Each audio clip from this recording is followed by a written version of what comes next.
"Sweetheart, aren't you burning up in that coat?" the billionaire asked, frowning under the Georgia sundae. The little girl startled. Her small shoulders jerked, and she instinctively stepped back, clutching the edge of her brown coat. For a split second, Ethan Cole thought she might run. Instead, she lowered her eyes and pulled her sleeves down, covering her hands and wrists as if protecting something. "It's hot, sir," she said quietly, her voice trembling. "But Mama says I should keep it on." "Me?" Ethan glanced at the blazing sky, then at the child. The heat shimmered on the blacktop, yet she stood there in a coat meant for winter, her braids damp with sweat. Something wasn't right. "What's your name?" he asked, keeping his tone soft. "Anna," she whispered. "Anna Brown." "Well, Anna," he said, crouching slightly to meet her gaze, "that coat must be heavy. You sure you don't want to take it off for a minute?" Anna's eyes darted around the playground. A few children were watching. She bit her lip and shook her head quickly. "No, sir. I can't." "Why not?" Ethan asked gently. Her fingers tightened around the sleeves. "I just can't." Before he could press further, a gust of wind caught the edge of her coat. The fabric lifted slightly, and he caught a glimpse, a faded dress, torn at the shoulder, and the faint outline of a bruise on her small arm before she yanked the coat closed again. If this story touched your heart, take a moment to share where you're watching from and who you're listening with in the comments below. I'd love to know how far these stories reach. And if you'd like to hear more stories that move you and remind us of our shared humanity, don't forget to like this video and subscribe to the channel. Your support helps keep these voices alive. "Anna," he said softly, "did someone hurt you?" Her eyes widened. She stepped back. "No, sir," she blurted out almost too fast. "I just fell." Ethan's stomach knotted. It was the kind of answer that wasn't an answer at all. At that moment, Principal Harris hurried across the yard, clipboard clutched to her chest. "Mr. Cole, we're ready for your speech." Her smile was strained. "Anna, dear, run along inside. Lunch period's over." Anna gave a tiny nod and hurried off, keeping her arms tight across her chest. Ethan straightened slowly. "That girl," he said quietly. "She has bruises." Harris's smile didn't falter, but her tone cooled. "Mr. Cole, these families come from difficult backgrounds. Kids fall, they roughhouse. It's best not to assume." He looked toward the school doors where Anna had disappeared. "Maybe," he said. "Or maybe no one's paying attention." The principal shifted uncomfortably. "Sir, the reporters are waiting." Ethan turned toward the crowd, but the speech he'd memorized suddenly felt meaningless. The applause, the camera flashes, the smiling faces, all of it blurred into a dull hum behind him. His eyes kept drifting back to that doorway, to the image of the frightened little girl pulling down her sleeves. Later, as he rode back to the city, the air-conditioned silence inside the car felt heavy. His driver, Wallace, glanced at him through the mirror. "Everything all right, sir?" Ethan didn't answer at first. The memory of those small hands hiding bruises made his throat tighten. "She was scared," he finally said. "Who?" "The little girl," Ethan murmured. "At the school." Wallace nodded slowly. "Sometimes folks hide things because they don't think anyone will believe them." Ethan stared out the window, watching the city skyline rise in the distance. "Yeah," he said quietly, "or because no one ever asks." That night, his penthouse was silent except for the low hum of the air conditioner. He poured himself a drink and stood by the window, the city lights stretching endlessly below. He couldn't shake the image, Anna's startled face, her quick hands pulling down her sleeves. He'd seen plenty of pain in reports and briefings before, but never this close. Never in eyes that looked back at him like that. He set the glass down untouched. The next morning, he walked into his office before sunrise. His assistant looked startled to see him. "You're in early, sir." Find out who that girl was," he said. "The one in the coat, Anna Brown." "Sir?" "Her address, her mother, everything," Ethan said. His voice was calm, but there was steel beneath it. "And don't tell the PR team. This isn't for the papers." By noon, a folder sat on his desk. Grace Brown, nurse assistant, Street Luke's Community Hospital. Single mother. Apartment 3B, Birchwood Avenue. Birchwood. The name tugged at something buried deep in his memory. a street he'd once called home. That evening, the black sedan pulled up outside the crumbling brick building. The air smelled of fried food and summer heat. Kids played near the fire hydrant, splashing water across the sidewalk. A woman was standing by the door, keys in hand, watching him warily. "Can I help you?" she asked. "Grace Brown?" "Who's asking?" "My name's Ethan Cole. I met your daughter yesterday." Her expression tightened instantly. "Anna didn't do anything wrong." "Did she?" "No," Ethan said softly. "She's a remarkable child. I just wanted to check if she's all right." Grace crossed her arms. "People like you don't check. You write checks." Ethan hesitated, then said quietly, she was hiding something under her sleeves. For a moment, the only sound was the cicadas in the trees. Grace's voice, when it came, was brittle. "She told me she fell." "She didn't," he said. Grace looked away, eyes glistening. "Then she learned to hide it. Maybe from watching me." Ethan didn't know what to say. He nodded once, left a bottle of cold water on the porch railing, and walked back to the car. As he opened the door, he looked up at the apartment window where a small curtain fluttered. He imagined Anna inside, still wearing that heavy coat, still afraid someone might see what she couldn't say. That night, Ethan sat alone at his desk, the city lights glowing beneath him. He opened his laptop and began typing. To the board, effective immediately, I will be reviewing all foundation programs related to child welfare. Then he added another line, one that felt closer to a confession. Because sometimes, what we refuse to see is what breaks us the most. He closed the laptop and looked out the window. Somewhere in that endless city, a little girl was hiding bruises under her sleeves. And for the first time in years, Ethan Cole felt the sharp ache of something he hadn't known in a long-time conscience. Ethan returned to his office the next morning with the same image in his mind, the little girl's startled face, her quick hands pulling down her sleeves. The sight had carved itself into his thoughts like a wound that refused to close. Even the air inside his glass tower felt heavier than usual, sterile and suffocating. His assistant, Jenna, hovered in the doorway with a cup of coffee. "Mr. Cole, are you sure you want to cancel your meetings again today? The investors are. Reschedule them," he said without looking up. "And clear my afternoon." "For what?" she asked. "Community follow-up," he replied curtly. He didn't elaborate, and she didn't dare ask. By noon, Ethan was driving himself something he hadn't done in years. The hum of the car engine was steady, comforting in its simplicity. When he reached Birchwood Avenue, he parked across the street from Grace Brown's building. Children were playing near the fire hydrant again, laughter echoing down the block. He sat for a long moment, watching, feeling like an intruder in a world he once belonged to. Finally, he got out, holding a small paper bag. Inside was a brand new blue dress, still folded in tissue paper. Grace opened the door halfway when he knocked. "You again?" she said, voice flat. "I told you. We're fine. I just wanted to drop something off for Anna," he said, "nothing more." She eyed the bag suspiciously. "You don't have to buy her things. She's not a charity case." "I didn't say she was," Ethan replied. "But a little girl shouldn't have to hide in the heat because she's ashamed of a torn dress." Grace's expression softened for a moment, but she didn't reach for the bag. "You think a new dress fixes that?" "No," he said, "but it's a start." From inside, Anna's small voice called out, "Mama, who is it?" Grace hesitated, then opened the door wider. Anna stood in the hallway, coat still on, eyes wide when she saw him. "Hi, sweetheart," Ethan said gently. "I brought you something." She didn't move. Grace looked at her daughter, then at him. "She's shy," she said. "She's not used to visitors." Ethan nodded. "That's all right." He placed the bag on a nearby chair. "It's just a dress. You can look at it later." As he turned to leave, Anna spoke. "Is it blue?" He smiled faintly. "Yes." "How did you know?"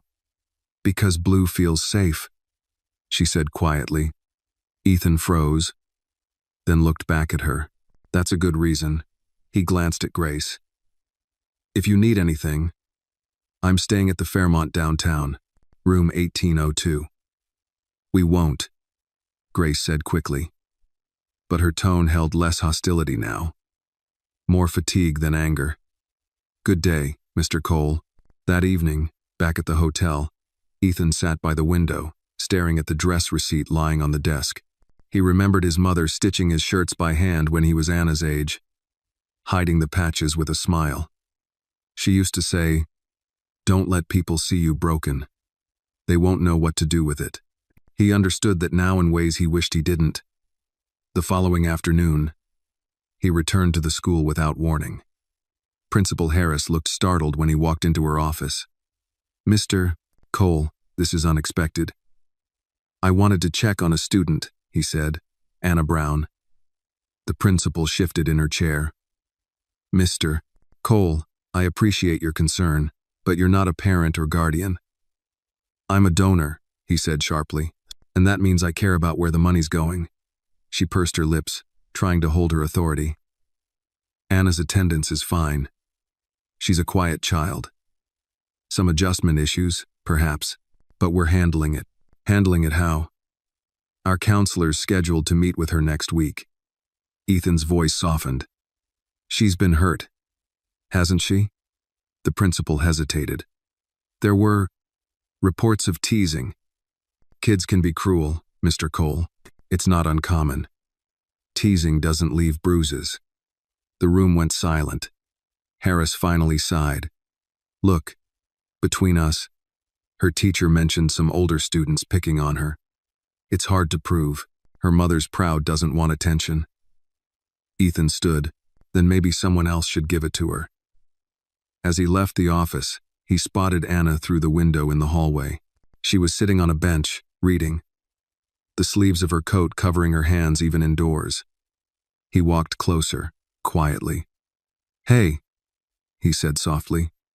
She jumped, startled again. "You came back. I wanted to see how you were doing."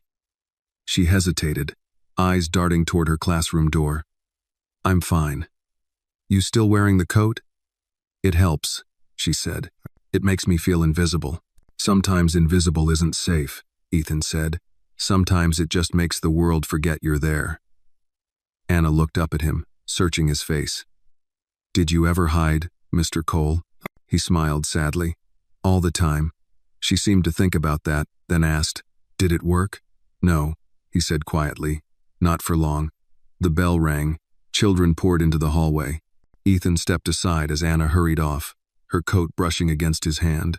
He looked down and saw a faint smudge of purple fabric paint on his cuff, maybe from her sleeve, maybe from art class. But somehow it felt significant. A small, unspoken connection. That night, Ethan called Jenna. "I want the foundation to set up an emergency fund for victims of bullying and school neglect," he said. "Start small. Pilot program. Atlanta District." Jenna hesitated. "That's outside our usual scope, sir." "Then expand the scope." His tone was firm. "Make it happen quietly." "Yes, sir." After hanging up, he sat back in his chair. The city lights glittered through the floor-to-ceiling windows, cold and distant. He thought about Anna's words. "Blue feels safe." Maybe that's all any of them wanted. A color, a small space, a moment where pain didn't have to hide. He took a deep breath and looked toward the horizon where dawn would soon break. Across the city, in a dim apartment, Anna sat at a small kitchen table. The blue dress lay folded beside her bowl of cereal. Grace was silent, her tired eyes watching her daughter trace the hem of the fabric. "You can wear it tomorrow," she said softly. "But no one needs to know where it came from." Anna nodded. "Okay, Mama." Grace's voice broke slightly. "And you don't have to wear that coat anymore." Anna hesitated. "Maybe just one more day." Grace's hand trembled as she reached over and brushed her daughter's hair. "Just one more day," she whispered. In his hotel room miles away, Ethan stared at his reflection in the darkened window. For the first time in years, he didn't see the billionaire everyone else saw. He saw the boy he used to be poor, bruised, pretending strength was the same as silence. He whispered to the empty room, "Strong girls don't cry." then softer. But maybe they should. The next morning, Ethan woke before dawn. The hotel room was quiet, the skyline still dark beyond the wide glass windows. He poured himself a cup of black coffee and stood watching the horizon fade from gray to pale orange. Sleep had been impossible. Every time he closed his eyes, he saw Anna's frightened face, her thin hands pulling those sleeves down, as if the fabric could protect her from the whole world. At 7, he was already in the car, heading back to Birchwood Avenue. He didn't have a plan, only the steady pull of something that felt heavier than obligation. When he arrived, the street was still sleepy. Trash trucks rumbled in the distance, dogs barked behind fences, and an old man swept his porch with slow, deliberate strokes. Ethan parked and waited until he saw Grace emerge from the building in her nurse's scrubs. She looked surprised to see him. "Mr. Cole," she said, squinting in the morning light. "You shouldn't be here." "I know," he said. "I just wanted to make sure you and Anna were all right." She exhaled sharply. "We're fine. She went to school early today. Does she still wear the coat?" Grace looked away. "She says she's not ready to take it off yet. Kids can be cruel. She thinks it keeps her safe." Ethan nodded slowly. "I'd like to help her." Quietly. No attention. No cameras. Grace folded her arms. Weary, but not unkind. "Why? What's a billionaire want with a child from Birchwood? Maybe I just want to do one thing that matters," he said simply. Grace's eyes softened just a fraction. "You can't fix the world, Mr. Cole." "Maybe not," he said, "but I can start with one little girl." She hesitated, then sighed. "There's a school meeting this afternoon. Parents, teachers, the principal. If you're serious, come. Hear what they have to say." Ethan nodded. "I'll be there." At 3 o'clock, he arrived at Westbrook Elementary again, this time without his suit jacket, without security, without the practice smile. The multi-purpose room smelled of old paint and coffee. Folding chairs lined the walls. A few parents murmured in small groups while Principal Harris sorted papers at the front. Grace waved him over reluctantly. Anna was sitting beside her, clutching the blue dress he'd given her in her lap like a treasure she wasn't sure she deserved. "Hi, sweetheart," Ethan said quietly. Anna's eyes brightened for a moment. "I wore it," she whispered, showing the dress beneath her coat. "It fits. You look perfect," he said. Before he could say more, Harris called the meeting to order. "We've had some incidents of rough behavior among the students," she announced. "Nothing severe, just typical playground conflicts." Grace frowned. "You call bruises typical?" The principal stiffened. "We have no proof of bullying. Kids fall." Ethan's voice cut through the room, calm but sharp. "And when they fall, do they flinch? Every time an adult speaks to them." Every head turned. Harris blinked, clearly not expecting him to show up. "Mr. Cole, with respect, you're not a parent here. I'm a member of this community," he said, "or at least I want to be." The room went still. For a long moment, no one spoke. Then one of the teachers cleared her throat. "There are a few older boys in the after-school program," she said carefully. "They've been teasing some of the younger ones." Anna's name came up once. Grace looked down at her hands. Anna pressed closer to her mother. Silent. Ethan's heart tightened. "Has anyone spoken to the boys' parents?" he asked. Harris sighed. "We've sent notes home, but these things take time. You can't control everything children do." Ethan leaned forward slightly. "No, but you can make them understand it's not acceptable." Harris's cheeks flushed. "This is a school, Mr. Cole, not a courtroom." "Then maybe it's time it started acting like one," he said evenly. After the meeting, Grace gathered her things, muttering apologies. "You shouldn't have come," she said as they stepped outside. "You're going to make enemies here." "If standing up for a child makes me enemies," Ethan said, "then I've had the wrong friends all my life." Grace stopped walking. For the first time, she really looked at him not as a billionaire, but as a man who might actually mean what he said.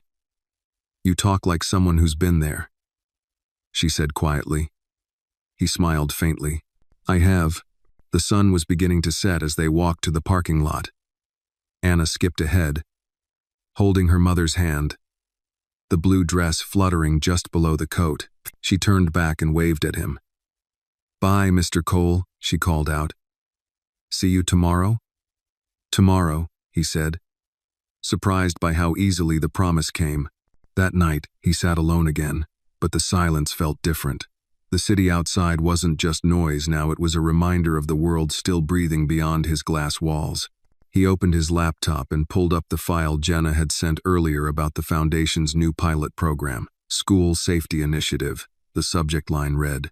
He scrolled through the budget projections and community partnerships, but one sentence caught his eye: proposed mentorship opportunities between executives and students.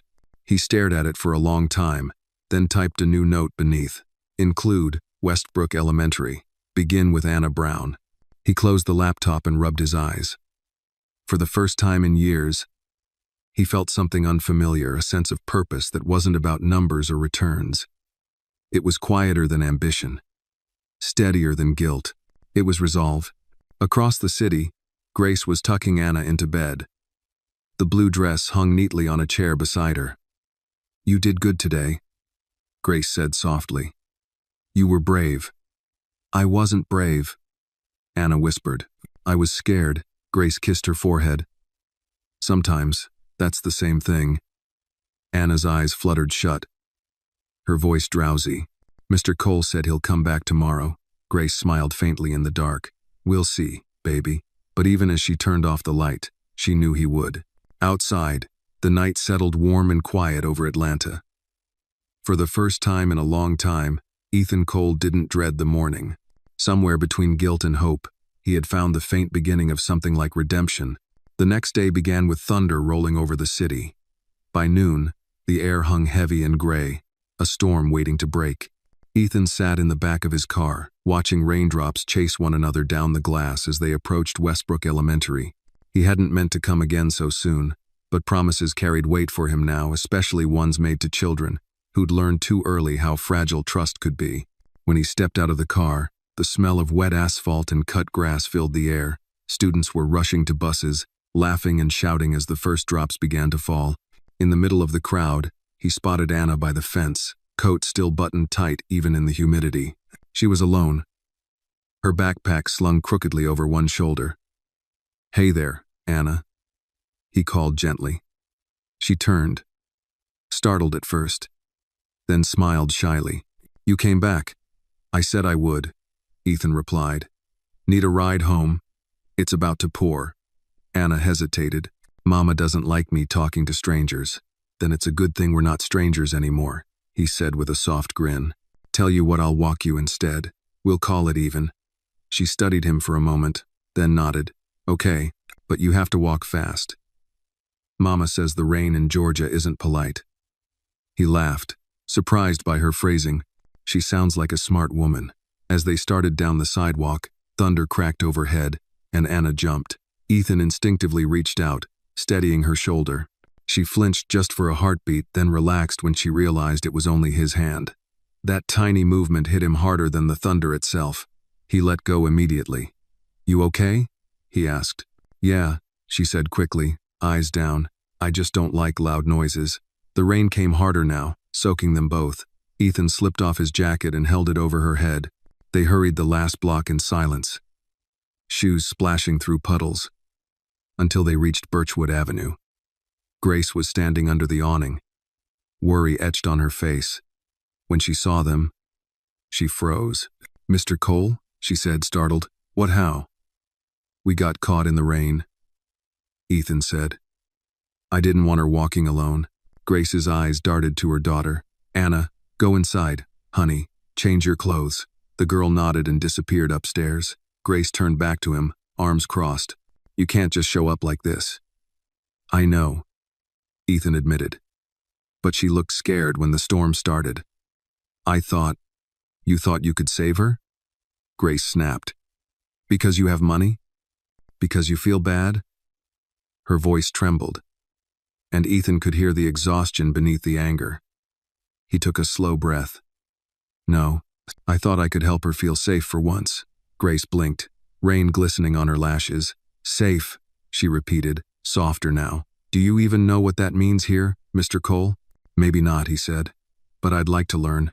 For a long moment, they just stood there, the storm roaring around them. Finally, Grace sighed. Come inside before you drown. The apartment smelled of coffee and detergent.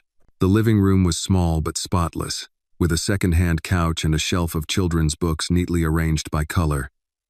Anna appeared in her pajamas, holding a towel over her head. She grinned shyly. You look funny when you're wet, Mr. Cole. Ethan laughed. You're not wrong. He glanced at Grace. You've raised a sharp one. Grace poured him coffee and sat across the table, studying him. Why do you really care, Mr. Cole? She asked. You've got an empire to run. People like us were invisible to you. He stirred the coffee slowly. I used to be invisible too, he said. Long time ago. Grace frowned. You? We lived in a trailer park outside Macon, Ethan said quietly. My mom cleaned houses. I learned to fight before I learned to read. Then one day a teacher noticed, gave me a scholarship. Said I could be more than my zip code. I believed her. Then I got rich and forgot what it felt like to be small. Grace watched him, her defenses softening. So this is your redemption tour? Maybe, he admitted, but I'm not doing it for the papers. I'm doing it because that little girl reminds me what it cost me to stop caring. They sat in silence for a while, listening to the rain. Then Anna climbed onto the couch, holding a sketchbook. I drew something, she said, opening it carefully. Inside was a picture of a big man and a little girl standing under a giant blue umbrella. Above them, she had written in block letters, Safe Place. Ethan stared at it, his throat tightening. That's beautiful, Anna. It's us, she said simply. You found me in the rain. Grace swallowed hard and turned away, blinking fast. She draws a lot, she murmured. It helps her sleep. Ethan smiled gently at the girl. Can I keep this picture? Anna shook her head. No, but I can make you another one. He laughed softly. Deal. After a while, Grace walked him to the door. The rain had stopped, leaving the world washed clean and glistening. She's been through a lot, Grace said quietly. Her father left when she was 2. The boys at school, they pick on her because she's small and quiet, and because I can't be everywhere at once. You're doing more than enough, Ethan said. But maybe I can do something too. Grace gave a sad smile. People always say that. Then they leave. He looked her straight in the eyes. I won't. Something in his voice made her believe him, though she didn't want to. She nodded once. We'll see. When Ethan stepped back into the damp evening, the city lights were flickering on, shimmering against the puddles in the street. He walked to the car without hurrying, letting the last drops of rain cool his face. For the first time in years, the world didn't feel like numbers and meetings. It felt real again, messy, loud, and full of small, aching truths. As the car pulled away, he glanced back toward the window of apartment 3B. Inside, he saw the faint shadow of a child holding up a drawing to the glass, 2 figures under a blue umbrella. He smiled to himself and whispered, Safe place. Then, almost like a vow, he added, I'll make sure of it. The following week, the heat returned to Atlanta, thick and relentless. Cicadas buzzed in the trees, and the pavement shimmered as if it were melting. At Westbrook Elementary, summer break was just 2 weeks away, and the classrooms were restless with children counting down the days. Ethan had been there almost every afternoon that week, quietly, without cameras, without his usual entourage. The teachers were starting to whisper about it. Some thought he was there for publicity, others said maybe guilt. But the truth was simpler. He couldn't stay away. That Friday, he found Anna sitting alone beneath the same oak tree where he'd first met her. The coat was gone now. She wore the blue dress he'd given her, its hem brushing her knees as she swung her feet idly in the dust. When she saw him, her face lit up. You came again. I did, he said, smiling. You keeping cool this time? She giggled. Mostly. Mama says I look like the sky when I wear this dress. She's right, Ethan said, crouching beside her. It suits you. Medital. Anna's expression dimmed. Some of the boys said it's stupid to wear blue. They said it's for babies. Do you believe that? She shook her head. No, but it still hurts. He nodded slowly. Words can hurt worse than punches sometimes. But remember this, people who say cruel things are usually scared of something inside themselves. Anna thought about that for a moment. Then they must be scared all the time. Ethan almost smiled. Maybe they are. He glanced toward the school. The day's end bell was ringing, and parents were gathering outside the gate. Grace arrived a few minutes later, hair pulled back, her uniform wrinkled from another long shift. Mr. Cole, she greeted, surprised but not unkind. You really don't give up, do you?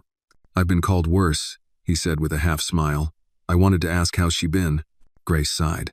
A little better. She's talking more, sleeping better too. But her eyes flickered toward her daughter. She still jumps at loud noises, still keeps her arms covered most of the time. She'll heal, Ethan said softly. Just needs time and people she can trust. Grace looked at him for a long moment, then nodded. I think she already does. They walked home together. The three of them. Under the thick Georgia Sunday, Anna chattered about her teacher, about drawing, about how she wanted to learn to make real paintings one day. When they reached Birchwood Avenue, she ran ahead to chase a butterfly near the curb. Grace turned to him. You're changing her, you know. She laughs again. She's changing me, he said simply. Grace studied his face. You mean that, don't you? I do. She hesitated, then smiled faintly. There's a school fair next week. Games, food, all that. Anna's class is doing a small art display. You should come. I wouldn't miss it. And, that night, Ethan returned to his penthouse, the city sprawling beneath him like a web of light. He poured himself coffee instead of bourbon and sat at his desk, scrolling through the latest reports from his company. For the first time in his career, the numbers didn't move him. Profits, markets, investors, it all felt strangely hollow. He closed the laptop and instead opened the file labeled The Anna Project. He began typing notes, scholarships, school safety initiatives, counseling programs for at-risk kids. His ideas came faster than he could type them. When he finished, he stared at the screen for a long moment before saving the document under a new name, Safe Place. The next morning, he drove back to Birchwood. Grace was sitting on the steps drinking coffee from a chipped mug. You work fast, she said. As he approached, I don't sleep much these days. Join the club. He smiled. I wanted to show you something. He handed her a printed folder. Inside were plans for a small community center near the school, free art classes, tutoring programs, and weekend activities for children like Anna. Grace flipped through the pages, eyes widening. You did all this in one night? It's a start, he said. A safe space, for kids who don't have one. Grace looked up at him, silent for a moment. You're serious, aren't you? I've never been more serious in my life. She exhaled slowly. You'll scare people, you know. Men like you aren't supposed to care this much. Maybe that's the problem, Ethan said. A small voice interrupted them. Mama? Anna stood in the doorway, rubbing her eyes. Can I show Mr. Cole my drawing? Grace nodded. Anna ran inside and returned with a paper covered in blue and yellow paint. She held it out proudly. It's the sun and the sky, she explained. The sky is blue like my dress, and the sun is you. Huh. Ethan blinked, caught off guard. Me? Because you make things warm again.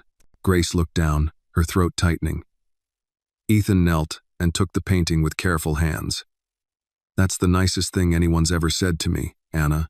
Even from grown-ups? Especially from grown-ups. The next week came quickly. The school fair was bright with color and noise balloons. Barbecue smoke. The ring of laughter and country music drifting through the warm air. Ethan stood among the parents, feeling oddly out of place in his rolled-up sleeves and jeans. Anna spotted him near the art booth and waved excitedly. Her painting hung in the center of the display, a bright swirl of blue and gold titled Safe Place. When she saw him looking, she grinned. You came. I promised, didn't I? He said. Grace joined them with 2 paper cups of lemonade. She's been talking about this all week, she said. You've officially become her favorite person. Manin. I'll try not to let it go to my head. They laughed. And for a brief, precious moment, it felt like family simple, easy, untouched by the world's sharp edges. Ethan realized then how long it had been since he'd felt anything like it. Later, as the fair wound down, Anna tugged on his sleeve. Mr. Cole? Yes, sweetheart. You think everyone gets a safe place? He hesitated. I think everyone should. Anna nodded solemnly. Then you should build more of them. He smiled. That's the plan. As the sun sank behind the trees, painting the sky in gold and pink, Ethan watched Grace and Anna pack up their art supplies. Something inside him shifted a quiet, certain understanding. This wasn't just charity. It wasn't guilt. It was something much deeper. It was purpose. The week after the school fair, Atlanta slipped into the thick, restless heat of early summer. The air itself felt alive, buzzing with insects, the scent of cut grass, and the far-off rumble of traffic. Ethan Cole had always loved order, climate-controlled rooms, silence. But lately, he found himself drawn to the noise, to the world he'd spent years sealing himself away from. He was sitting at his office window overlooking Peachtree Street when the phone buzzed. Jenna's voice came through, hesitant. Mr. Cole, there's a Miss Brown asking for you. She says it's about her daughter. He was already standing before she finished the sentence. Put her through. One. Grace's voice came on, strained and low. Ethan, I'm sorry to bother you, but something happened at school today. What is it? There was a fight. One of the boys shoved Anna near the playground fence. She's fine, just scraped her arm. But Grace stopped, her breath shaky. She wouldn't tell me everything.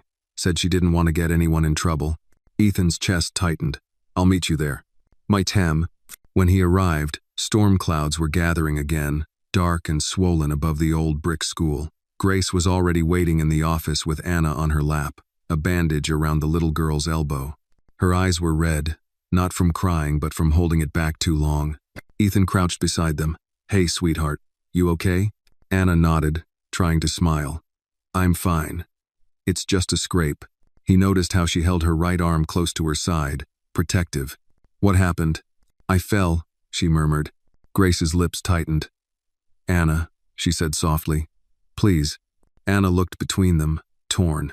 Then she whispered. They took my picture. Said they'd show it around if I told. Ethan felt the world tilt slightly. They took your picture? She nodded. Of my arm. Where the bruise was. Said they'd call me names online. Grace's voice cracked.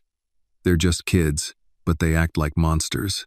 The principal, who had been standing stiffly by the desk, cleared her throat.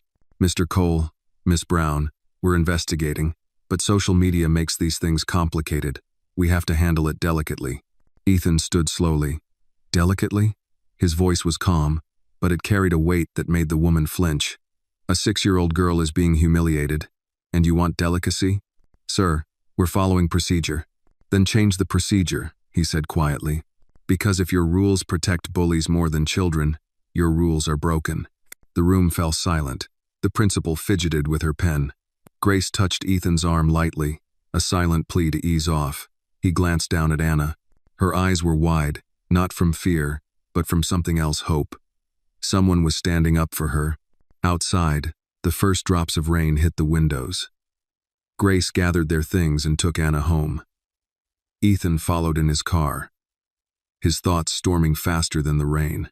By the time they reached Birchwood Avenue, lightning was cracking the sky open.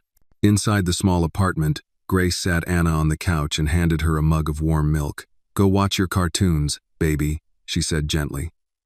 When the girl was out of earshot, Grace turned on Ethan. You can't keep showing up like this. People are talking. Let them, he said. You think I care what they say about me? She shot back. They're saying things about you, that you're using us for some redemption stunt. Ethan's jaw tightened. Is that what you think? Grace hesitated. I don't know what to think. He sank into a chair, rubbing a hand over his face. When I was 12, I used to hide behind the school dumpsters at recess.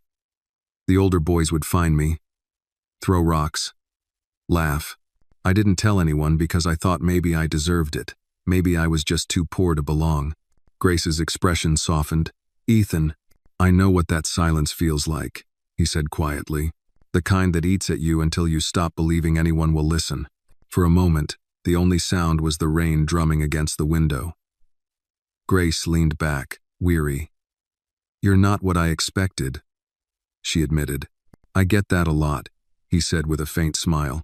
Anna peeked out from behind the couch. Mr. Cole? He turned. Yeah? Did you ever stop being scared? The question hit him harder than he expected. He crouched. So they were eye level. No, he said honestly, but I learned that being scared and being weak aren't the same thing. Anna blinked, processing his words. Mama says brave people help others even when they're scared. She's right, Ethan said softly. Your mama's very smart. Grace smiled faintly. Flattery won't get you out of dinner, she said. Sit. I made stew. It's not fancy, but it's real. They ate together at the small table.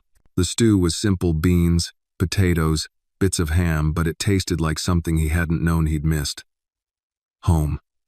Anna chatted about school and art class. Her voice animated again.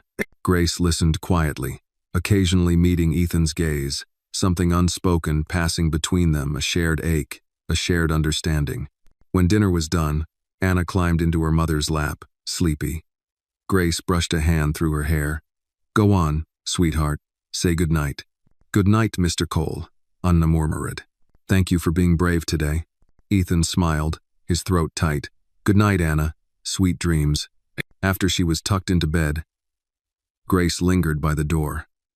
You meant it, she said quietly. What you told her about being scared. I did, she nodded slowly. You're doing something good here. Just don't forget she's a child. She doesn't need saving. She needs someone who sees her. Ethan met her eyes. Then that's what I'll be. Do. Outside, the rain had stopped, leaving the air clean and still. As he walked to his car, he realized the streetlight above him flickered, half broken, half alive. It cast just enough light to see by, but not enough to erase the dark. He thought of Anna, of her bravery, of Grace's tired eyes, and the thought came to him unbidden. Maybe that's what real goodness was. Not brightness, just light enough to keep going. When he got home, he stood by his window, watching the clouds drift apart. The city glowed below, quiet, momentarily peaceful. He whispered to himself, strong girls don't cry. Then, after a pause, but they shouldn't have to be strong alone. 2 days later, Ethan returned to Westbrook Elementary with a calm determination that unnerved the staff. He wasn't angry now. Anger was too easy, too fleeting. What he felt was heavier, purpose. He walked into Principal Harris's office carrying a folder marked Safe Place Initiative. She rose from behind her desk, clearly tense. Mr. Cole, I didn't expect you again so soon. Expect me often, he said evenly. We're starting something new here. She hesitated. New? Ethan opened the folder, spreading documents across her desk. Counselors, peer mediation programs, anti-bullying education for teachers and parents, and security measures for the playground. You'll have full funding by the end of the month. Harris blinked, overwhelmed. That's generous, but we have procedures. Then update them, Ethan said. His tone wasn't unkind, just steady. Because no child should walk into this building afraid of being seen. The principal's expression softened, the fight draining out of her. You're serious? I am. A knock at the door interrupted them. Anna stood there, clutching her sketchbook. Sorry, ma'am, she said shyly. Miss Taylor said I could show Mr. Cole my drawing. Harris stepped aside, still dazed. Go ahead, Anna. Anna walked in and handed Ethan the page. It showed a playground with bright blue swings and smiling children. At the center was a tall figure standing between two smaller ones. Arms stretched wide like wings. It's you, she said.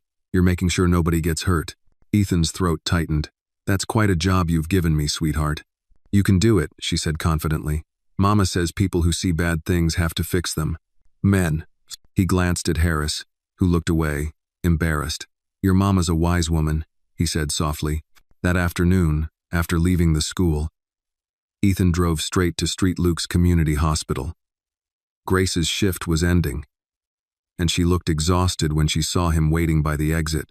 "You're going to get me fired if you keep showing up everywhere I am," she said, though her voice carried a trace of amusement.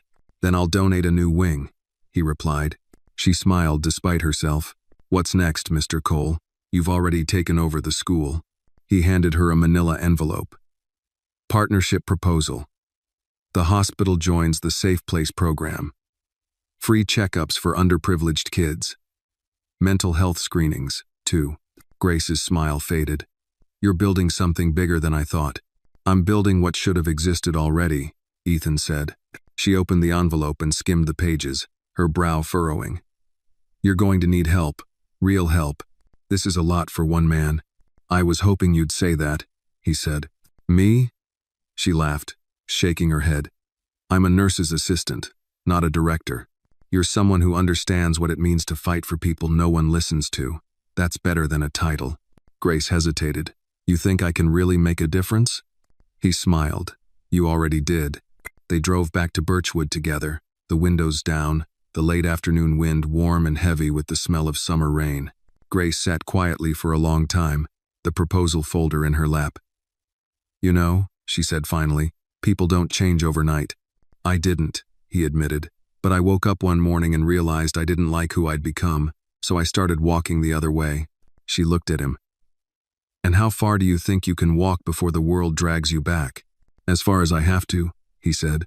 When they arrived, Anna was on the porch, chalk in hand, drawing on the concrete. She grinned when she saw them. "Look, Mr. Cole. It's a house. Ours." He crouched down beside her. The chalk outline was simple, a square, a triangle roof, and 3 stick figures holding hands. He smiled. "That's a nice house, Anna." "Whose is it?" "Ours," she said proudly. "You, Mama, and me." Grace froze, color rising to her cheeks. "Anna, sweetheart, Mr. Cole doesn't live here." Anna looked up, puzzled. "He's here a lot." Grace stammered. "That's not the same thing." "No." Ethan laughed softly. "Well, it's still a beautiful house." Anna beamed. "I want to make it real someday." He met Grace's eyes and said quietly, "So do I." Later that evening, after Anna was asleep, Grace sat on the porch steps while Ethan leaned against the railing. The night air was thick with the sound of crickets. "You're getting attached," she said. "Would that be so terrible?" "It would be dangerous," she replied. "For her, maybe for you too." He nodded. "I know, but it feels worse not to care." Grace sighed. "She hasn't had a man around since her father left. I just don't want her heart broken when you move on." "I'm not moving on," he said quietly. "Not this time." She studied him for a long moment. "You really mean that, don't you?" "Yes." They sat in silence for a while, the warm air pressing close. Grace finally stood. "Good night, Ethan." "Good night, Grace." As she went inside, he stayed where he was, staring up at the stars barely visible above the city's glow. He thought about how strange it was the way life could take everything from you and still find a way to give something back. When he finally drove home, he caught sight of his reflection in the rearview mirror. The man staring back at him looked older. Yes, but somehow lighter, too. He thought of Anna's drawing, the tall figure standing guard, arms stretched wide, and realized it wasn't a portrait of who he was. It was of who he was trying to become. He smiled faintly and whispered into the quiet car, "Safe place, Anna. I'll build it."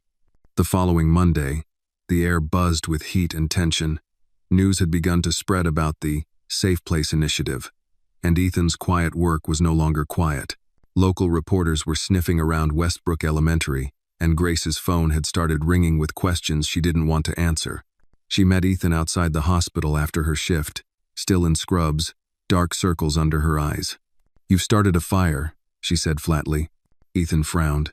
"I thought it would take longer for word to get out." "Well, it didn't. They're calling me the nurse who caught the billionaire's conscience." She gave a weary laugh. "Some are even saying you're using us to clean your image." He looked down, jaw tightening. "I should have protected your privacy." "I'll handle it."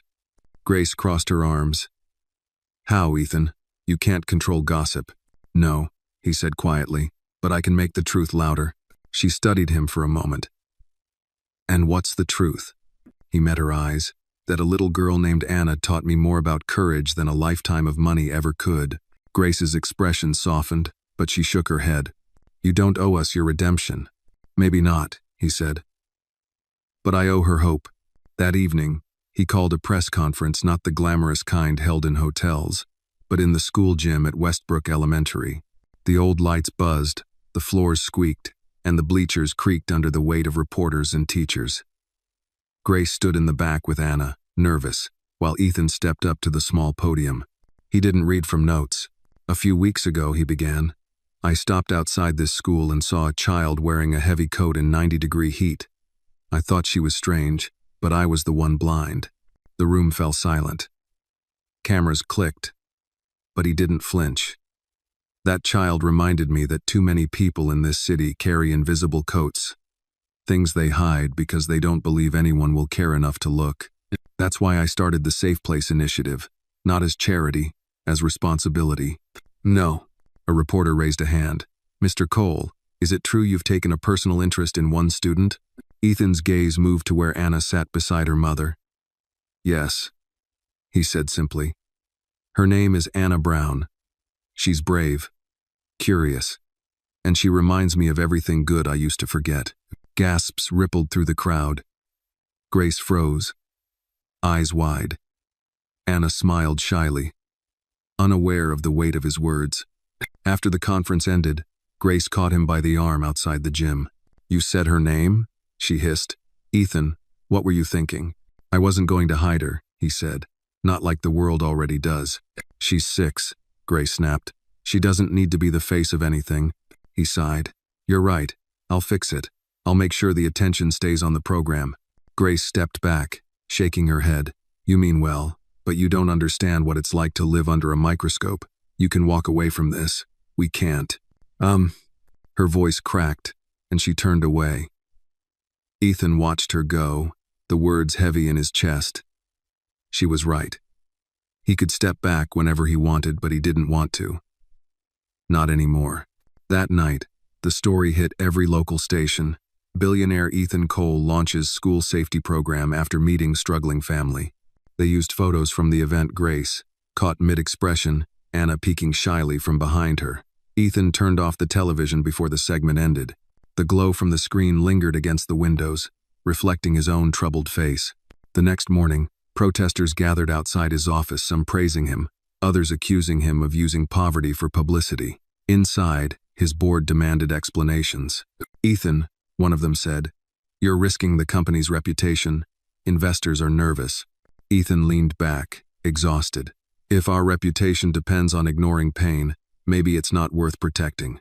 Dadia, they stared at him, unsure how to respond. He stood, collecting his papers. Gentlemen, I'm late for a meeting that actually matters. By afternoon, he was back at Birchwood Avenue. Grace opened the door reluctantly. She looked tired, guarded. You shouldn't be here. Probably not, he admitted, but I needed to see if you're okay. She exhaled slowly. The phone's been ringing all day. Reporters asking for interviews. Anna doesn't understand why. Ethan rubbed his temples. I'll make it stop. Grace studied him, her anger dimming into something else. You really can't stand walking away, can you? No, he said quietly. I've spent too many years walking away. She leaned against the doorframe, arms crossed. You're a good man, Ethan.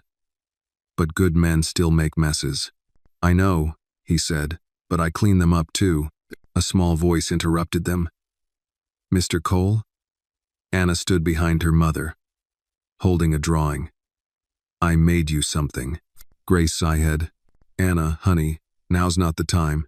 It's okay, Ethan said, kneeling down. Anna handed him the picture. It was simple but powerful. 3 figures standing in the rain under a blue umbrella again. But this time, there were others around them, kids without coats, smiling. He looked at her, voice soft. What's this one called? Safe Place for Everyone, she said proudly. Ethan swallowed hard.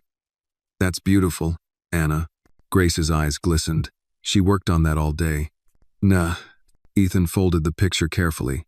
I'll frame it, he said. Put it somewhere people will see it every day. When he left that night, the air was still heavy with heat, but something inside him had shifted again. He wasn't chasing redemption anymore. He was protecting something fragile, something pure. As he walked to his car, thunder rumbled far away, faint but building. Change was coming again, and he knew it wouldn't be easy. But as long as that little girl believed in safe places, he would keep fighting to make them real. He looked back one last time at the apartment window. Grace was closing the curtains, and behind her, Anna's small hand pressed against the glass in a silent goodnight. He raised his hand too, smiled, and whispered to the night, I'm not done yet. 3 days later, the air over Atlanta carried a strange stillness, the kind that comes before a storm or a reckoning. Ethan hadn't been back to Birchwood since the press conference. Grace had stopped answering his calls. He couldn't blame her. He'd exposed them to the world when all she'd ever wanted was a little peace. That morning, he sat in his office surrounded by silence, the skyline stretching endlessly outside the window. The headlines still buzzed online, some praising him, some tearing him apart, but for the first time in his career, he didn't care about public opinion. He cared about a little girl who might be afraid again because of him. He closed his laptop, grabbed his keys, and left before anyone could stop him. When he reached Birchwood Avenue, the afternoon light was fading into gold. Grace was sitting on the steps, her face tired but calm, a mug of coffee cupped in her hands. She didn't look surprised to see him. You took longer than I thought, she said. I wanted to give you space. You gave us headlines. Her tone was sharp, but not cruel. I'm sorry, Grace, he said sincerely. I didn't think. I just wanted people to understand why this mattered. They don't understand, she said softly. They twist it. They make it about you. I know, he admitted. That's why I'm here to make it right. Grace sighed, staring out at the street. You can't fix everything, Ethan. Some things just hurt for a while. I'm used to pain, he said quietly. She turned her head. That's not the same as knowing how to live with it. Via. Before he could answer, Anna's laughter drifted from inside the apartment. It was light, pure, unbroken by worry. The sound made Grace smile despite herself. She's been drawing again, she said. She said she's making a book about safe places. Ethan smiled faintly. She's an artist in the making. Maybe, Grace said. But she needs stability more than inspiration. He looked at her carefully. What do you mean? Grace hesitated. I've been offered a position, night shift supervisor at a hospital in Savannah. It's more money, better hours long term. But it means moving. The words hit him like a quiet blow. You're leaving. I have to think about Anna, she said gently. She needs to start fresh. Away from the cameras. Away from all this noise. He nodded slowly. You're right. You always are. But she could see it in his face how much the words cost him. You've done so much for us, Ethan. Don't make me feel guilty for doing what's best. I'm not, he said. He stopped, exhaling. I'll miss her. She'll miss you too. As if on cue, Anna appeared in the doorway, her hair in 2 crooked braids, a pencil tucked behind her ear. Mr. Cole, she said, running up to him. I drew another one. He crouched down. Let's see.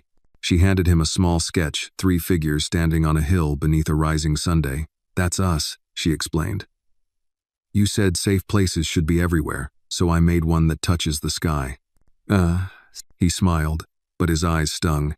It's perfect, Anna. She tilted her head. Are you sad? He hesitated. A little. Because of me? Because sometimes, he said softly, the people who make us feel better have to go make someone else feel better too. Anna thought for a moment, then nodded seriously. That's okay. You can still draw with me on the phone. Grace's voice wavered. Anna, go finish your dinner, honey. Okay, Mama. She waved and disappeared inside, her footsteps light and quick. Grace and Ethan sat in silence again. The sun had dipped low, painting the street in amber light. Finally, she said, you know, she's never trusted anyone as fast as she trusted you. That's what scares me, he murmured. Grace looked at him carefully. You didn't just change her life, Ethan. You changed mine too. He turned to her, surprised. I'd forgotten what it felt like to believe someone might show up just because they care, she said. You reminded me. He didn't trust himself to speak. After a long moment, Grace stood and placed a hand on his arm. Promise me something. Anything. Don't stop what you're doing. Even when we're gone. You made something real out of all this pain. Don't let it die. When we leave. He nodded slowly. I promise. A week later, he stood with them at the train station. Anna clutched her stuffed bear and a worn sketchbook. Grace's suitcase was small, her eyes tired but steady. You sure about this? He asked quietly. I have to be, she said. He knelt beside Anna. You'll call me, right? Every week, she said seriously. Then after a pause, you'll still build safe places? He smiled. Everywhere I can. Good, she said. Then I'll draw them all so people remember. He laughed softly, brushing a tear from her cheek. Deal. The train whistle blew. Grace hugged him brief, hesitant, but real. Thank you, she whispered. For seeing us. Then they were gone, two figures stepping onto the train, framed by the morning light. He stood on the platform long after it departed, the sound of metal wheels fading into the distance. Back at his office that afternoon, Ethan sat in front of the window again, watching the city hum below. On his desk lay Anna's final drawing, the one of the sun touching the sky. Beneath it, in small, shaky letters, she had written, "Safe places never end." He smiled through the ache in his chest. She was right.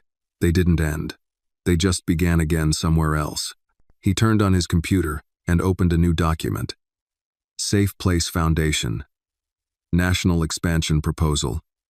His fingers hovered over the keyboard, and then he began to type, faster than he'd written in years. Outside, thunder rolled in the distance again, but this time, it didn't sound like a storm. It sounded like change. 6 months passed.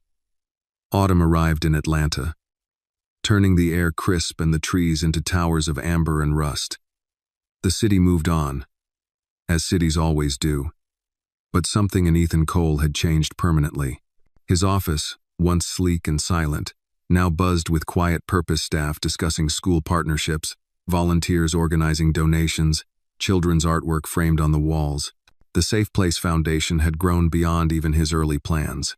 But every success carried a shadow, a small voice that still asked if he'd done enough for one little girl in a blue dress who now lived miles away. That morning, he sat in his office reviewing reports when Jenna walked in holding a thick envelope. You've got mail, she said with a smile. Real mail, not the digital kind. Ethan looked up. From who? Return address, says Savannah. His heart caught. He opened it carefully. Inside was a stack of drawings bound with string and a short note written in a child's handwriting. Dear Mr. Cole, Mama says hi. I drew all the safe places we've seen. There's one at my new school, one at the park, and one at the library. I miss you. Love, Anna. He smiled, his throat tightening. The top drawing showed a classroom with sunlight streaming in through big windows. A teacher smiled at a small group of children, and in the corner was a familiar tall figure drawn in blue crayon. Beneath it, Anna had written, Still watching. He set the letter down and stared out the window, the city glowing gold under the morning Sunday. Still watching, he murmured. You bet I am. That afternoon, he met with the foundation's new team in the conference room. On the wall behind him hung Anna's words in large print, Safe places never end. We've opened programs in 7 schools, Jenna reported. Counselors, art therapy, food assistance, all operational. Ethan nodded. What about the mentorship initiative? Applications are coming in faster than we can review them, she said. Seems like people want to help more than we thought. He smiled faintly. They just needed someone to remind them they could. After the meeting, Ethan stayed behind alone. The silence felt different now, no longer empty, but full of something living. He picked up his phone, hesitated, then dialed the number Grace had written on the note months ago. It rang twice before her voice answered, calm and warm. This is Grace Brown. Hi, Grace. It's Ethan. There was a brief pause, then a soft laugh. I was wondering when you'd call. I wasn't sure I should. You should, she said. Anna asks about you all the time. How is she? Thriving, Grace said, pride in her voice. She's in an art club now. Drew a mural for her new school hallway. Blue sky, yellow sun, the words "Be kind anyway." They loved it. No. Ethan felt something in his chest unclench. That sounds like her. She's growing fast. But she hasn't forgotten you. She told her teacher that one day she's going to build a real safe place and name it after you. He smiled softly. Tell her she already did. Grace was quiet for a moment. You sound lighter, she said. Different. I feel different, he admitted. I think I finally stopped running from what I used to be. You're doing good work, Ethan. The kind that lasts. He hesitated. Grace, do you ever think about coming back? A small sigh. Sometimes.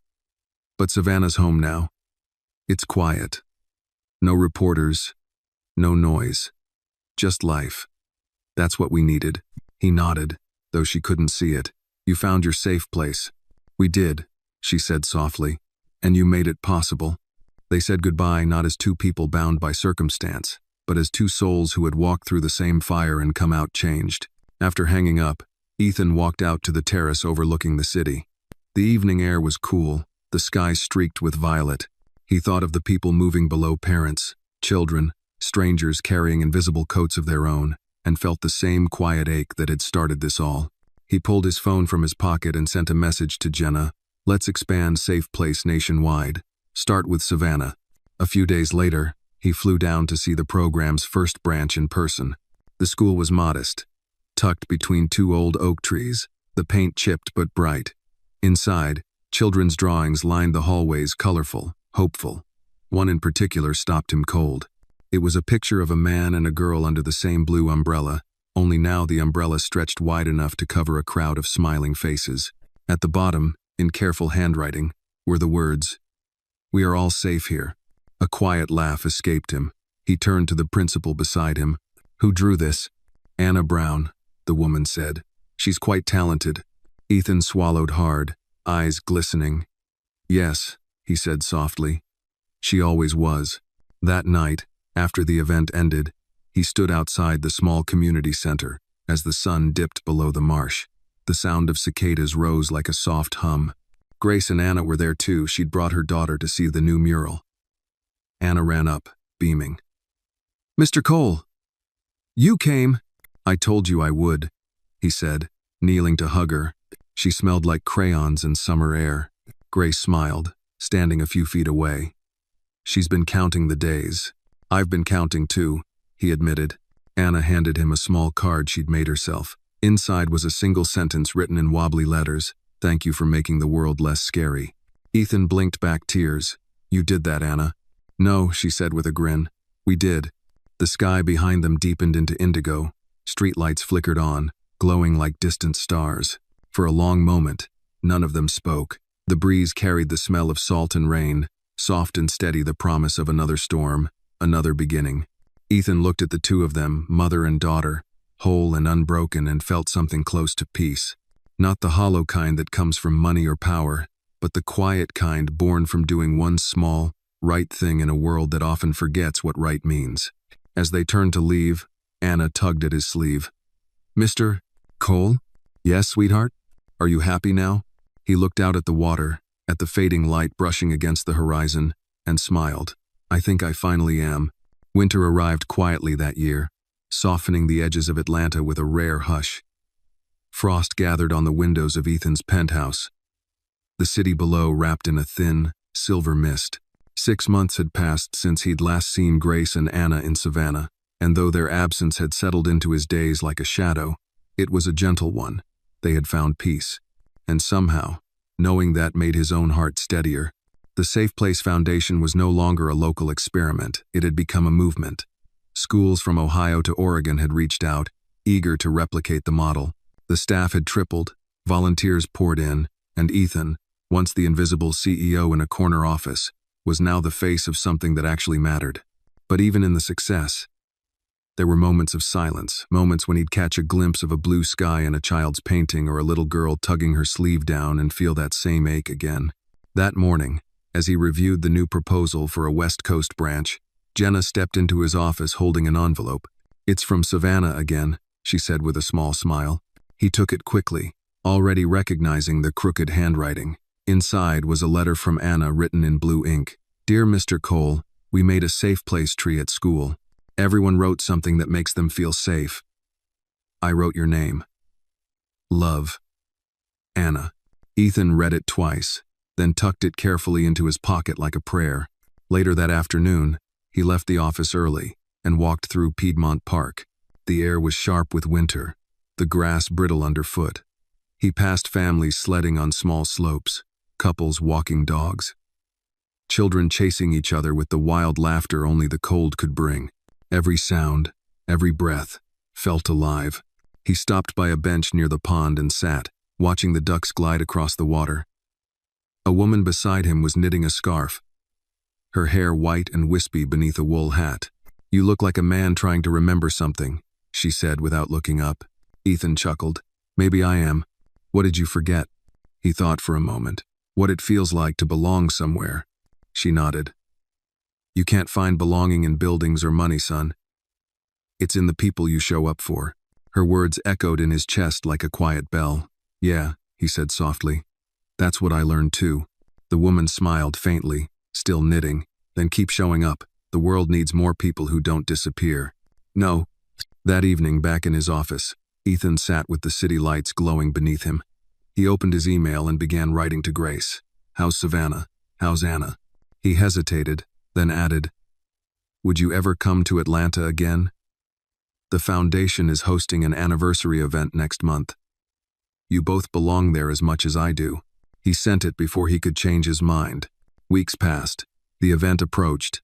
It would mark 1 year since the Safe Place initiative began, 1 year since a scared little girl in a coat had reminded a man that empathy was the only currency that mattered. The night of the gala, the ballroom shimmered with light and music, but Ethan felt strangely restless. He moved from guest to guest, shaking hands, smiling politely, hearing words that didn't quite reach him. Then, halfway through the evening, he heard a small, familiar voice. "Mr. Cole?" He turned. There she was, Anna. Taller now, her curls longer, wearing a pale blue dress that swayed when she moved. Grace stood beside her, radiant in simple black, eyes soft and knowing. For a moment, Ethan couldn't speak. "You came," he said finally. "You invited us," Grace said with a smile, and Anna insisted. Anna grinned. "I told Mama it wouldn't be a safe place party without you." Ethan laughed, warmth flooding through him. "You're probably right." "No." As the night went on, Grace mingled with the staff while Anna darted between tables, collecting stories and hugs like treasures. When it was time for Ethan to speak, he stepped onto the stage, his speech forgotten somewhere between his heartbeat and the sight of them sitting together in the front row. "I was supposed to tell you how this foundation started," he began. "But the truth is, it started with one small act of courage, someone choosing to be seen." His eyes found Anna's. "A little girl taught me that sometimes the strongest thing we can do is stop pretending we're fine." The room was silent. "We talk about giving," he continued, "but what we really give each other are safe places, the kind that aren't made of walls or money, but of presence, of showing up, of staying." He stepped down from the stage to applause that felt distant compared to the light in Anna's eyes. When he reached her table, she threw her arms around him. "You sounded brave," she whispered. He smiled. "That's because I was talking about you." After the speeches, the crowd thinned, the music softened, and Grace joined him on the balcony overlooking the city. The night was cold, the air clear enough to see the stars. "She's happy," Ethan said quietly. "She is," Grace replied. "You helped make that happen." He shook his head. "No. She made me remember what mattered. That's different." Grace turned toward him. "You could have walked away a dozen times, but you didn't." "Why?" He looked at her, the city lights reflected in his eyes. "Because for the first time in my life, I found something worth staying for. The wind stirred between them, carrying the faint echo of laughter from inside. Grace smiled. You've changed, Ethan Cole. Good, he said, because the man I used to be wouldn't have known how to stand here. For a while, neither of them spoke. Then, softly, Grace said, You built something that will outlive all of us. He nodded. Safe places never end. Below them, the lights of Atlanta flickered like a constellation of second chances. And for the first time in years, Ethan didn't feel like he was looking down at the city. He felt like he was standing inside it, part of something vast and alive and deeply human. He turned to Grace and smiled. Welcome home. A year later, spring returned to Atlanta like a long, deep breath. Dogwoods bloomed white along Peachtree Street, and the air carried the faint perfume of magnolia. Ethan Cole stood on the balcony of the Safe Place headquarters, overlooking a courtyard filled with children painting murals. Each wall had a theme: courage, kindness, belonging. The laughter below was the kind of sound that made the heart unclench, even after the hardest day. Mr. Cole, Jenna called from the door behind him, smiling. You're due at the ribbon, cutting in 10 minutes. Let them start without me, he said with a grin. They're the real stars today. She shook her head, amused. You've changed, you know. A year ago, I couldn't have dragged you into a public event without a fight. Guess some things are worth showing up for, he replied. As Jenna left, Ethan's gaze drifted to the sky, bright blue and endless.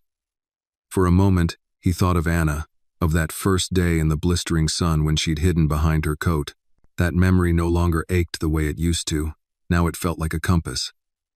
Every decision he made pointed back to it. At the ceremony, children from half a dozen schools stood with their teachers. Reporters crowded behind them. But the atmosphere was different, now less spectacle, more community. Grace arrived a few minutes late, wearing a light dress and carrying a camera.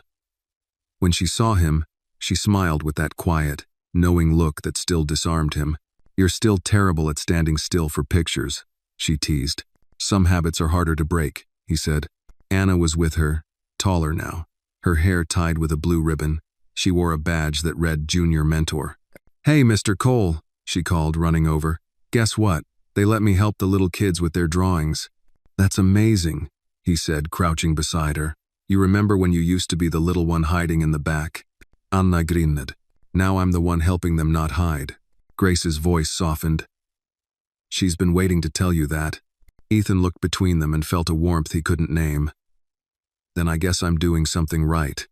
As the ribbon cutting began, the mayor spoke briefly about community partnerships and the impact of the foundation. When it was Ethan's turn, he kept his words short. We can't erase the past, he said, looking out over the crowd, but we can build something stronger over it. Safe places aren't buildings, they're people who care enough to stay. The applause was gentle but heartfelt. When it was over, Anna insisted he join the children to paint the final section of the wall. He hesitated, then rolled up his sleeves and took a brush. Together they filled in a patch of sky, bright blue against the fresh white plaster. Later, when the crowd thinned, Grace handed him a water bottle and a small, folded note. From Anna, she said. He opened it and smiled. Inside was a simple drawing, a tree with deep roots, stretching across the page. Beneath it were the words, Safe place tree, it grows if you keep caring. He laughed softly. She's going to run this place someday. Grace looked at him. Maybe sooner than you think. They walked along the courtyard together, past murals and laughter. You ever think about how far we've come? She asked. Every day, he said. Though sometimes it feels like I'm still standing on that sidewalk, asking a little girl why she's wearing a coat in the heat. Grace smiled gently. And sometimes I still see that girl in her eyes. But now she laughs without hiding her arms. He nodded. That's enough for me. As the sun dipped behind the buildings, they ended up on a bench beneath the oak trees at the edge of the courtyard. The children's laughter drifted through the air, and a light wind carried the scent of paint and grass. You ever miss the old world? Grace asked quietly. The one before all this? Ethan thought for a moment. I used to think I did. The control, the comfort, the distance. But it was just noise. This, he gestured toward the courtyard. This is life. Messy, unpredictable, real. Grace nodded slowly. You know, I think you found your safe place too. He smiled. Maybe I did. No. A few minutes later, Anna came running up, clutching a Polaroid photo she'd taken. Look, she said breathlessly. It was a candid shot of the three of them sitting on the bench, the sunlight spilling between the branches. She handed it to Ethan. That's us, she said proudly. The first Safe Place team. He looked at the photo for a long time. Grace leaned closer, and he could hear the soft tremor in her voice. She adores you, you know. He smiled without looking up. I adore her too. Do. The crowd began to disperse, and twilight settled over the courtyard. Ethan stood, slipping the Polaroid into his pocket. Come on, he said. Let's walk home. Home? Grace asked, raising an eyebrow. He glanced around the painted walls, the laughter, the blue of the evening sky. Yeah, he said. This feels like home to me.